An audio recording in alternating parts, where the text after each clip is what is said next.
On va travailler quelques exercices du chapitre 14, description du mouvement. C'est à la page 166.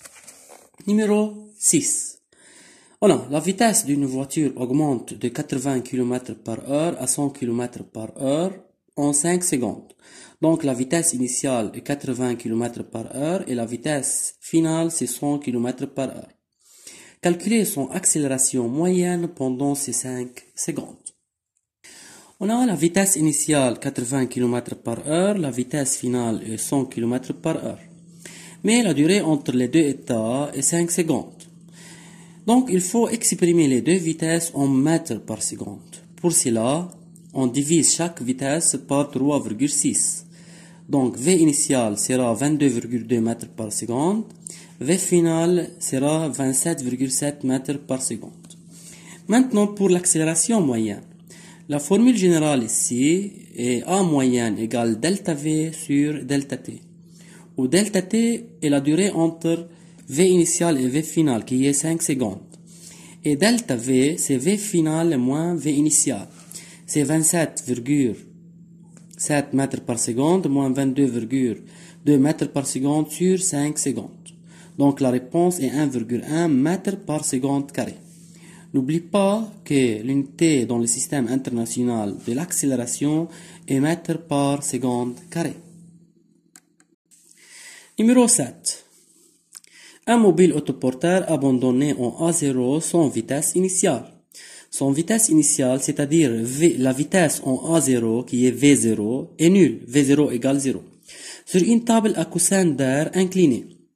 Il glisse suivant le chemin A0 à 6B, comme l'indique la figure 14-20. C'est comme ça. Le mobile se déplace de A0 à A6, puis de A6 à B. Son mouvement est enregistré à intervalle de temps égaux à 0,05 secondes. C'est-à-dire la distance entre deux positions successives est 0,05 secondes. C'est taux. Les enregistrements des parties A0, A6 et A6B de la glissière sont représentés à l'échelle 1 sur D respectivement dans les figures 14-21 et 14-22. C'est comme ça. C'est la figure 14-21, c'est A0, A6 et la figure 14-22 représente les mouvements de A6 vers B. Donc, la partie A, utilisez la figure 14-22 pour calculer la vitesse au point A6. C'est ici. Il faut calculer la vitesse en A6. La vitesse en A6, c'est égal à la distance entre les positions avant et après A6. C'est entre A5 et A7. Mais le problème ici, que la position A5 se trouve dans la première figure. Mais la question est très claire. Il faut utiliser seulement la figure 14-22. Il faut utiliser seulement cette figure pour calculer V6. Mais on remarque que la distance entre deux positions successives ici est la même. C'est-à-dire A6, A7 et A7, A8, A8B sont égales. Donc la vitesse est constante dans cette figure. Alors, il est suffisant de calculer la vitesse en A7 ou A8. Et on a V6 égale V7 égale V8. Pour cela, on va calculer la vitesse au point A7. Comme ça. V7 égale la distance entre les positions avant et après A7. C'est la distance entre A6 et A8 sur la durée entre les deux positions. Regardez ici. C'est A6, A8. A6, A7, c'est taux. A7, A8, c'est taux. Donc, la durée entre A6 et A8, c'est 2 taux. Donc, la formule sera V7 égale A6, A8 sur 2 taux.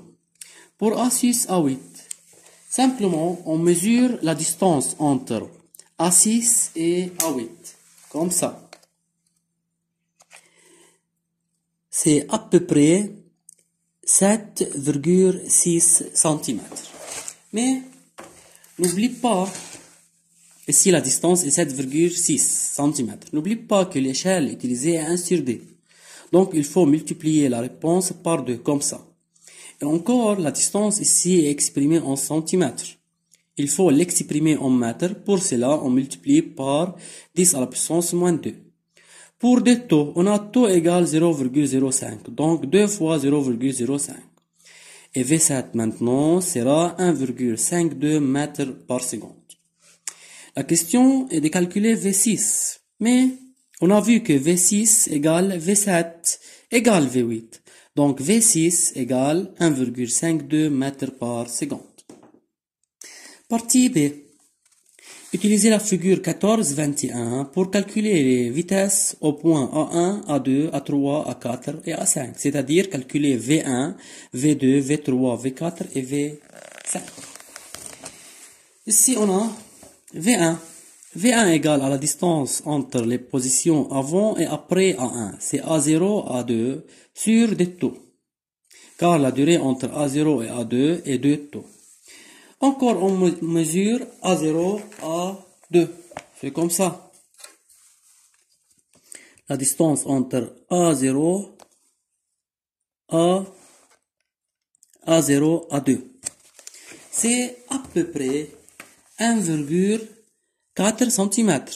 Mais il faut multiplier par 2 pour l'échelle et par 10 moins 2 pour être en mètres. 2 taux, c'est 2 fois 0,05. Donc V1 est 0,28 mètres par seconde. Maintenant, pour V2. Encore V2 égale A1, c'est avant A2, A3. Donc c'est la distance entre A1 et A3 sur 2 taux. C'est égal à 0,5 mètres par seconde d'une même manière, même calcul. Encore V3, c'est A2 à 4 sur 2 taux, c'est 0,74 mètres par seconde. Encore pour V4, c'est 1,02 mètres par seconde. Et V5, c'est 1,26 mètres par seconde. Même calcul pour les vitesses instantanées. C'est calculer les accélérations au point A1, A2, A3, A4, A5. Que pouvez-vous conclure? Pour l'accélération, on a la formule générale de l'accélération, c'est delta V sur delta T. Donc pour A1, c'est delta V sur delta T. Mais la vitesse finale ici, c'est la vitesse après A1, c'est V2. Moins vitesse initiale, c'est la vitesse dans la position qui est avant A1, c'est V0. Donc delta V, c'est V2 qui est après A1, moins V0 qui est avant A1, sur des taux, car la durée entre A2 et A0, c'est 2 taux encore. Mais n'oublie pas que V0 est nul, par hypothèse. Donc, A1 égale 0,5 moins 0 sur 2 fois 0,05. Donc, A1 égale 5 mètres par seconde carré. Pour l'accélération A2, même chose, delta V sur delta T, c'est V3 après A2, moins V1 avant A2 sur 2 taux encore, car la durée entre A3 et A1, c'est 2 taux. C'est V3 déjà calculé ici, moins V1 encore calculé ici. La réponse maintenant, c'est A2 égale 4,6 mètres par seconde carré. Même chose pour A3, c'est delta V sur delta T, même calcul, c'est 5,2 mètres par seconde. Et A4 encore, c'est 5,2 mètres par seconde carré. Et A5, c'est 5 mètres par seconde carré. Maintenant, pour la conclusion. Regardez ici, c'est A1, A2, A3, A4, A5. Donc, on peut supposer que l'accélération est constante. Donc, la conclusion sera, on peut supposer que l'accélération est constante et égale à 5 mètres par seconde carré, à peu près 5 mètres par seconde carré.